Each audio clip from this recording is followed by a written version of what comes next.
Hi, I'm Bruce Rubin. I'm Chair of Pediatrics and Physician-in-Chief of the Children's Hospital, and my partner and friend. I'm Janice Roan. I'm the Interim Vice President for Children's Services. Our teams have been working over the last 18 months in the clinical education and research realms, and we are working hard to become a top 20 by 2022. We've had over 150 of our team members, physicians and nurses, therapists, administrators, residents, surgeons across the board, working almost continuously, and in the last 18 months have made significant progress and strides that have been absolutely transformative. You're now going to hear from our clinical, education, and research team leaders about all the great work they've been doing. And about all the work that is to come.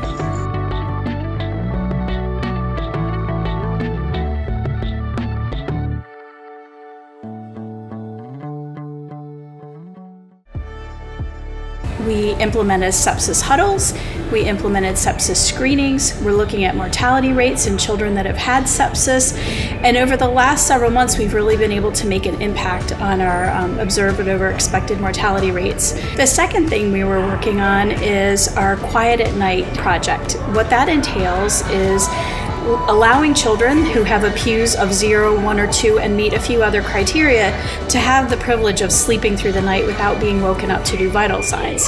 The initial surveys that we've gotten back from our parents is really that they enjoy, some of it's anecdotal work, they enjoy having that time to sleep. So the first thing really is having hired our CEO, my own personal favorite, which is the development of a pediatric respiratory therapy presence on the inpatient side, which was really an important accomplishment.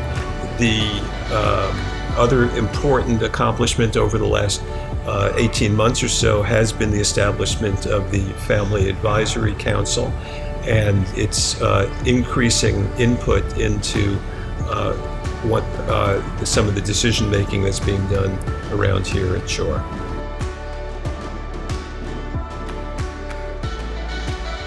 Research is an integral part of what we do at CHOR because it's part of how we take care of patients better.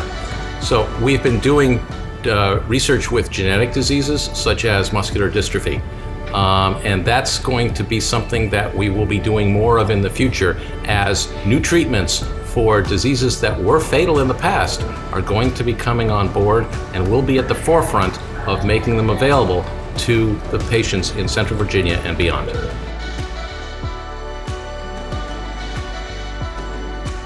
Biggest things we've done so far are we got ahead of the curve with what we call educational value units, which is how we value doctors and the time they spend teaching and developing educational programs. And lastly, we successfully developed a CME program to train all of our providers, not just doctors, but other providers as well, to give them continuing education on the opioid crisis through a continuing medical education conference we had earlier this year.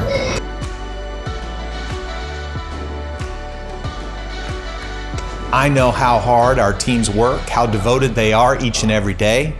I get the privilege of meeting with many of our families who talk about how these experiences here at the Children's Hospital change their lives for the better. I see a very bright future ahead with a lot of wicked dance moves, but obviously big things like our top 20 goals by 2022.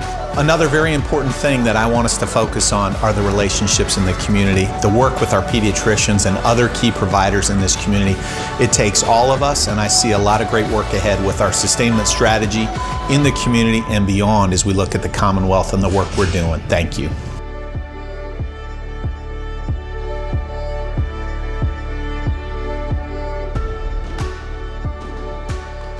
And I just realized I'm looking at this instead of looking at the camera. But did you hear about the cow jumping over the barbed wire fence? It was an utter disaster.